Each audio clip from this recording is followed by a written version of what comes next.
The big news today and the big news tomorrow is the huge scandal of Benefits Britain. Labour wants to cut benefits. Around 80 backbench MPs might revolt over this. Greater Manchester Mayor Andy Burnham is apparently dead against it. And Diane Abbott's piped up, calling for a wealth tax instead. Hey, that'll sort it. We all know how good she is with the numbers. Would 10,000 police officers cost? We believe it'll be about £300,000. £300,000 for Sorry, 10,000 police officers? What are you paying them? No, I mean, sorry. How much will they cost? It will cost about... Yeah, so anyway, she thinks that a wealth tax will raise £11 billion. So good for her. Huge political crisis looming for Labour, though, as they announce benefits cuts tomorrow. But here's some stuff that I think you need to know about broken Benefits Britain. Taxpayers have been taken for a ride, quite literally. You could get an Abarth 695 Sport, the one with the nice exhaust system, for £500. That is absolutely insane. This car is an automatic with near enough 200 brake horsepower and can do a 0 to 60 in 6.5 seconds. A video there of a man explaining how you can fraudulently receive a taxpayer-funded car by fiddling your benefits. Now, if you want a brand new BMW i4 Sport, you have two choices in Britain.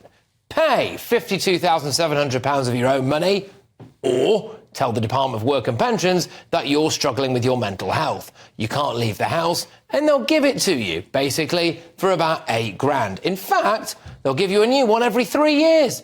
Pretty much 1 in 5 new cars in Britain are given to people on disability benefits. They include people with ADHD, autism, and anxiety. A TikTok video is making the rounds at the moment of someone claiming to be an autistic person celebrating receiving a £34,000 car from you, the taxpayer. The entire welfare bill in Britain is going to be about £319 billion this year. For context, that's roughly the GDP of Greece and Luxembourg combined. The bill for working age sickness benefits is about 48 billion quid a year, set to rise to 67 billion pounds by 2029. More than 1 million foreigners are claiming benefits. That costs you about £7.5 billion a year. 40% of 18 to 28-year-olds are considering quitting their jobs to live a life on benefits. 1 in 10 working-age adults are claiming sickness benefits. Today, it emerged that Iraqis and Afghans are claiming benefits at roughly 4 times the level of British citizens. 1,000 people a day are signing up for personal independence payment. People who say they need help because of a disability. So over a year, that is a city the size of Manchester. And I want to make one thing very clear here. Make one thing very, very clear here. Because there'll be people watching and listening to this, and it'll do the rounds on social media, who think I am having a go at disabled people. I am not. You need benefits, you need help. I'm having a go at the sheer and obvious volumes of people who are taking the absolute mickey, all right? We all know what's happening here. There are some genuinely sick and disabled people out there who need help. And then there are a load of others who are clearly on the take. And there's clearly loads of doctors who'll just sign people off, as Health Secretary Wes Streeting appears to state. I want to follow the evidence, and I agree with that point about overdiagnosis. But here's the other thing. I mean, mental well-being, illness, it's a spectrum, right? And but you do think I think there's too many. overdiagnosis? I think there's an overdiagnosis, but also there are too many people being written off. Yeah, an overdiagnosis. But here's the problem for Labour, and specifically, actually, for Wes Streeting. He has a majority of 528 in his seat. The number of people in his constituency claiming benefits is 4,525, according to the House of Commons Library. Now, I happen to think that Wes Streeting is doing the right thing, but I also think he'll probably lose his seat at the next election because of this. And this is the point. Do people who are pouncing off the state vote Conservative? Do they vote Reform? or do they vote Labour? Well, I suspect they vote for the Labour Party. And there is what appears to be some evidence for this. Birmingham Ladywood, Justice Minister Shabana Mahmood's seat, is the second highest constituency for benefits claimants. Labour's Tahir Ali represents Birmingham Hall Green. That's the third highest. Bradford West, Labour's Naz Shah. That's in fourth place. Jess Phillips represents Birmingham Yardley. That's in fifth place in the list of seats that claim the most benefits. In fact, 9 out of the top 10 constituencies, by my reckoning, for most people on benefits are represented by either Labour ministers or Labour MPs. One of them is represented by an independent pro-Palestine MP. There are talk of cabinet resignations. It's not helped by articles like this about Work and Pensions Secretary Liz Kendall. She reportedly has a combined £760,000 a year salary with her partner. They have a £3.9 million home in Notting Hill, according to the Daily Mail. She's slashed money for pensioners and now she's slashing money for the disabled. I mean, it's a bad luck, isn't it, for her? Now, I'll make it very clear again. Clamping down on dodgy benefits claims, the lazy and the feckless people who can't be bothered to work, is the right thing to do. But it destroys the narrative that Labour and the Socialists have been peddling for decades. That people on benefits, all of them, are genuinely desperate and needy. Well, if there's not a massive Labour rebellion over this, then frankly, it's a party full of shameless charlatans with no principles. Let's get the thoughts of my panel. We have got Daily Express columnist Carol Malone, we've got journalist and broadcaster Benjamin Butterworth, the former chairman of the Tory party, Sir Jake Berry. Carol, how do you see this one going for Labour? And do you think, fundamentally, there are too many people on the take when it comes to benefits? Oh, my God, absolutely. I mean, you read some of the figures there before there. 2.8 million people on long-term sickness benefits. That's the size of 3 major cities in this country, Birmingham, Manchester and Liverpool. Huge amount of people. 4.5 million people on a health-related kind of benefit. We have, all the people who are, assessed for work now. 66% of the people assessed for whether they're capable of working or not, are seen as being unfit to work. That's 5 years ago, it was 20%. So how has it all grown? We know that a lot of young people now are collecting benefits for mental health post-COVID. We are the only country in the world where that is happening. No other country is, quote, suffering in the way we are. I listened to a gentleman on the radio this morning. He lost his left leg and he's lost a bit of his right leg and he had a disability car. It was taken away from him, for God's sake. He is one of the very people who need a car. Yes. And yet he was citing an example of someone who lives next door who's perfectly fit, who claims the same car benefit, who's perfectly well. That's what we've got to clamp down. And we've got to start... Labour do have a problem because they've got to stop pretending that everyone who claims benefits is a victim, because they're not. Well, Jake, why does someone who has completely functional, low-level autism need a taxpayer-funded car? Well, look, it's difficult to say because autism is a very, very diverse disease. Well, what I would say is that the Motability Scheme, as it's known, was introduced in 1977, actually, by a Labour peer who set up the company as a way of enabling people to get a car. They originally had something called the Invacar. I don't know if GB News viewers will remember the duck egg blue Invacar. I don't know if we can have a picture. We've got a picture of the Invacar anywhere? I think maybe we do. I think it's popping up at there. There we go. Hey. Lots of viewers will remember the Invacar, and it was degrading for people to drive that. And they broke them away from it, and they could suddenly use part of the benefits to buy a car. That's how. Why was it called Invacar? Because it was for people who were invalided. That's what I wondered. To use the terminology of the day. That has morphed into something it was never meant to be. Yes. If you need a car, that's fine. Get a car, but you shouldn't be able to. You should just have one standard car made in Britain, a standard colour, very basic model, because it still gets you from A to B. That's all you need, and that's all people should be entitled to. They shouldn't be able to have this rush to £50,000. And actually, Motability, the company, has £4 billion of money in reserves. That's taxpayers' cash. That should come back to the government now.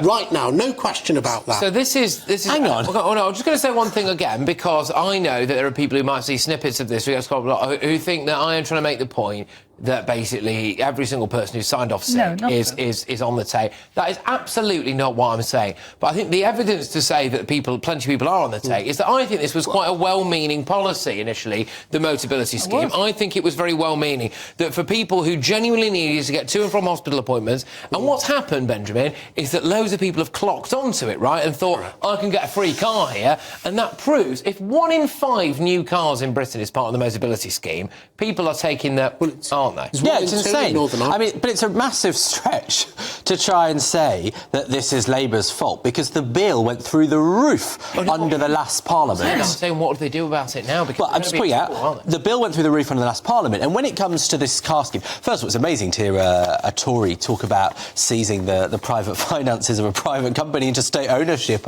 You've gone down Abbott yourself with your figures. But the issue we have is that, for example, there was a shortage of school buses for disabled young people, and so the Tories changed the law to say that you pay for a private taxi, and now that's costing way more than it used to, because taxis are expensive, especially in a place like London.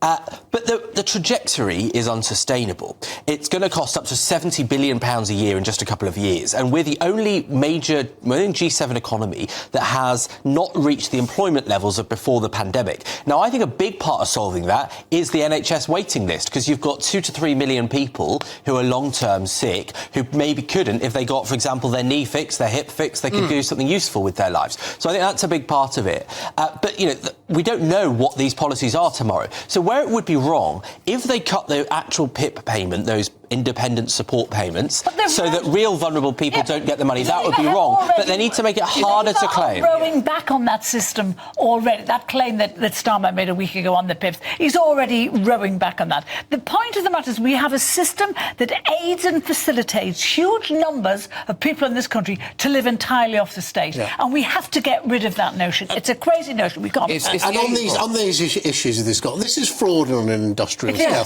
1 in 2 vehicles, you say 1 in 5 in the UK, 1 in 2, half full new vehicles in Northern Ireland are bought through the Motability scheme. That is fraud on an industrial scale. So why didn't you raise it? Hang on.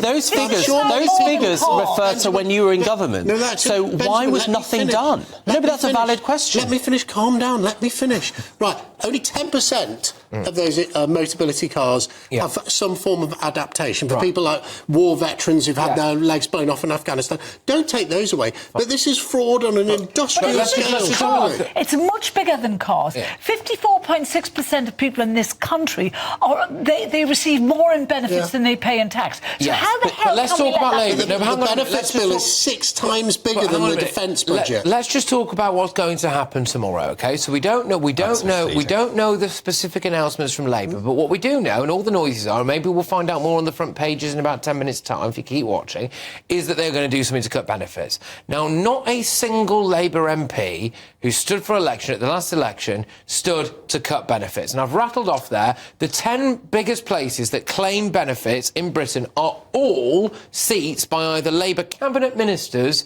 or Labour MPs, with the exception of one pro-Palestine independent candidate. If there is not a Labour rebellion over this, Benjamin, they have got no principles, have they, that lot? Well, you're wrong, because the last Labour manifesto talked precisely about reforming the welfare state and saying it's unsustainable, and we're seeing the example of how they're going to try and tackle that. We'll get the details tomorrow. Benefits for the disabled, Benjamin. I don't think any Labour MP stood on that. But we don't know that they'll cut benefits to disabled. And I think the right attitude would be to say that, you know, the actual amount of money that people get, I think it would be wrong to cut that, but the ability to get it is far too vast. There are people that shouldn't be getting it. But let's be honest here, right? Because they're trying to cut £5 billion. You know, the triple lock for pensioners costs us an extra £11 billion this year.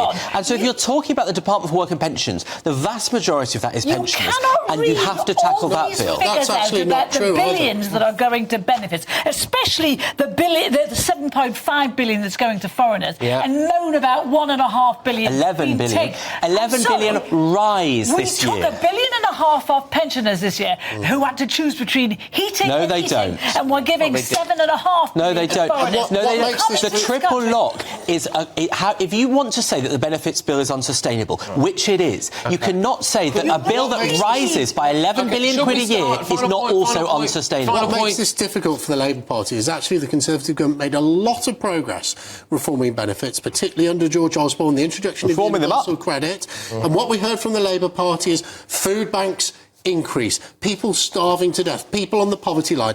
All of those words, all of that opposition, they're going to have to eat their words tomorrow. It wouldn't be that bad if they hadn't crashed the economy. Well, but look, they've done both. It's a double whammy. Did you talk about Liz Truss? By the way, I think this is the right thing to do. I think it's the right thing to do. We need to get people off the benefits bill. But if there's not a Labour rebellion over this, then I think there are a bunch of spineless cowards and charlatans, right away, because this is exactly what they've been banging on at the Tories for the last 14 or 15 years, like you said, food bans. And also, if people who do vote Labour have a massive problem with this, which maybe they do, maybe they could start by looking at the £7.5 billion a year we pay foreigners in benefits, and that might make them think as well. But anyway, now